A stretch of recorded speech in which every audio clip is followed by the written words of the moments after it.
The topic for the day is repo rate. As we discussed the quantitative measures of credit control, a very important factor is the repo rate. Let's see what it is all about. See, when we need funds, we make our route to commercial banks, right? Me, you, we all. Whenever we need funds for any purpose, it's a very easy method. You just go to commercial bank and you can have a loan. Likewise, when commercial banks need funds, let's say that commercial banks are in financial crisis or in a cash crunch, what they do? They make route to the central bank. Okay.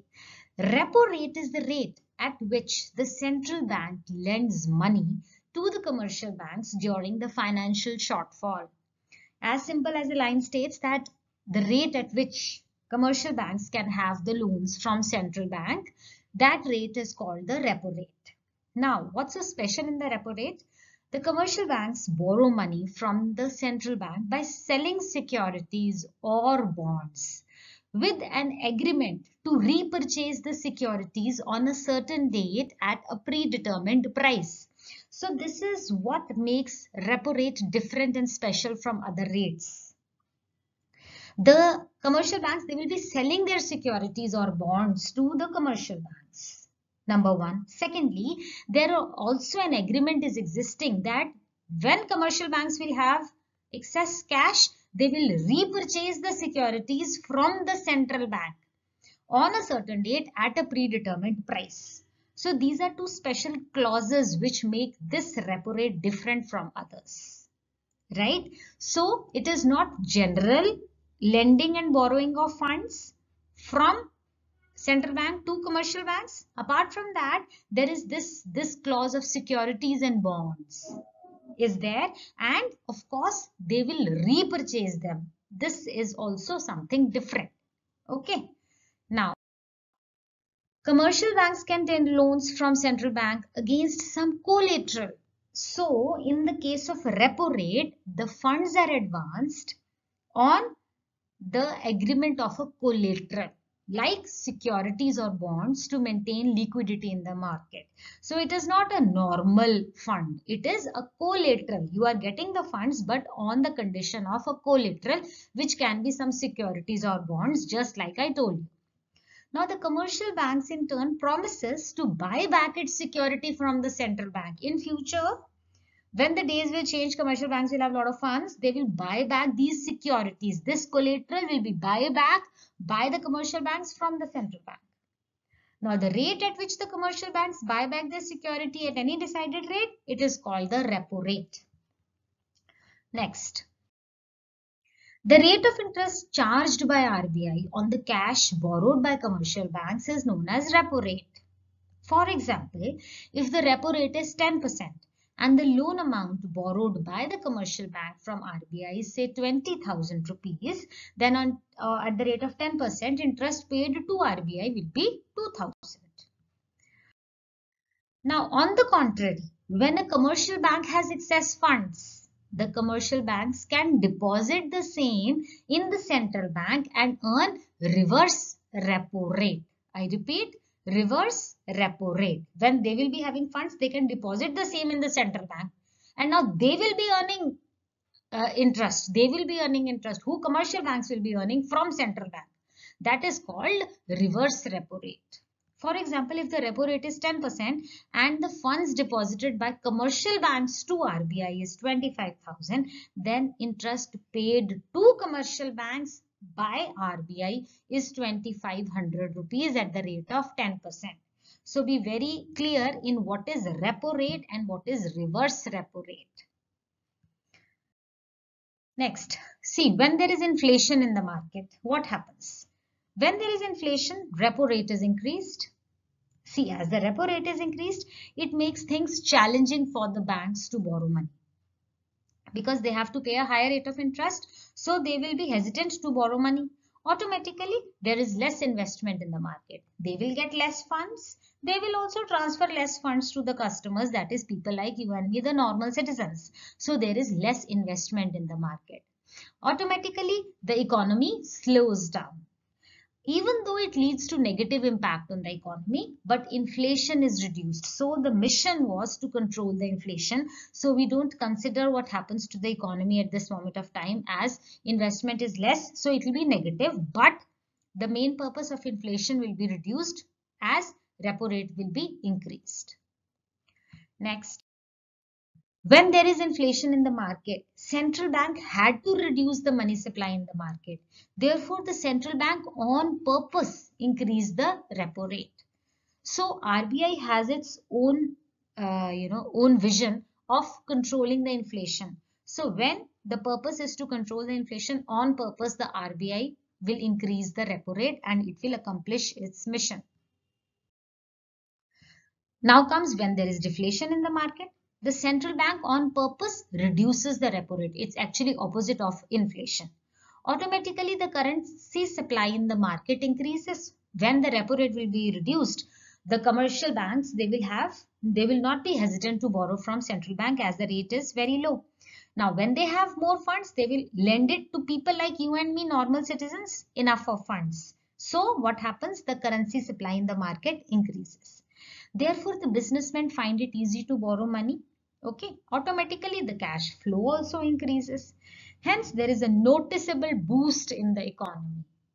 Mission accomplished, deflation controlled. So this is how central bank visualizes the market scenario and makes the changes in the repo rate accordingly. Further, an increased repo rate means RBI will earn higher interest rate from commercial banks. Very simple. If there is increased repo rate, commercial banks will be paying more interest to RBI. RBI will earn higher rate of interest. At the same time, an increased reverse repo rate means commercial banks will earn high interest from the central bank. In the previous slide, I told you what is reverse repo rate. Reverse repo rate means commercial bank is earning from the central bank. So when reverse repo rate increases, commercial banks gain, and when repo rate increases, RBI gains. Next, rise in repo rate. See, when there is a rise in repo rate, rise in the market rate of interest automatically happens. This is very natural. Whatever happens at the higher level automatically flows to the lower level. So if commercial banks will be paying higher rate of interest, so they will be making the funds available to normal citizens at a higher rate of interest. So there is rise in the market rate of interest, which will lower the demand for credit by investors and households. These investors and households will be hesitant to borrow more funds because there is increased rate. Now, when their demand for credit comes down, similarly, this lowers the consumption and investment expenditure. Definitely, this is bound to happen. Consumption and investment expenditure will go down. Therefore, aggregate demand will go down. This will lower the aggregate demand, which will lower the supply of credit by commercial banks. Hence, again, inflation controlled. So, this repo rate has lot of conversions and it controls inflation. Rise in repo rate will control the inflation, and this is how the step-by-step ladder goes. Next slide. Fall in the repo rate. When the repo rate falls, what happens? Automatically, the market rate of interest will also fall. Right? As I told you in the previous slide, rise will make a market rate of interest rise because commercial banks will be getting at a cheaper interest and they will be lending also to normal citizens, to me and you, at a cheaper interest, right? So the market rate of interest will go down, which will raise the demand of credit by investors and households. Investors and households will be very happy to borrow funds because the rate is very low. This in turn will raise the consumption and investment expenditure, very natural, which will raise the aggregate demand in the country, and this induces the supply of credit by the commercial banks. So this combats deflation. So fall in the repo rate will combat deflation. Now rise in the repo rate discourages the commercial banks to build cash reserves for the purpose of credit creation. See, all these things are interlinked. When the repo rate will rise, the commercial banks, they will be hesitant to create more cash reserves for the purpose of credit creation. They will not build high reserves. Then reduces the supply of money by the commercial banks. Therefore, inflation control.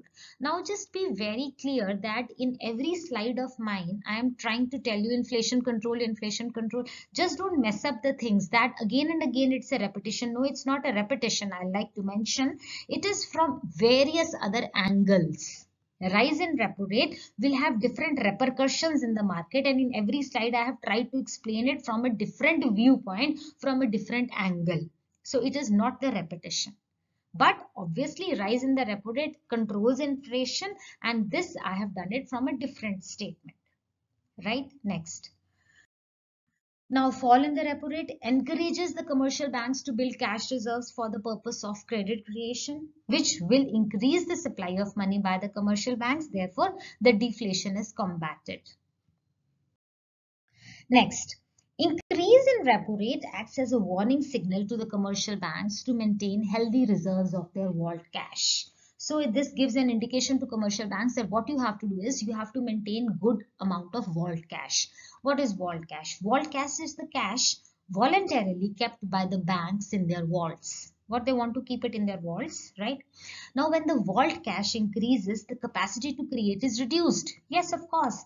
Otherwise, that vault cash money would also have been used to lend it to people.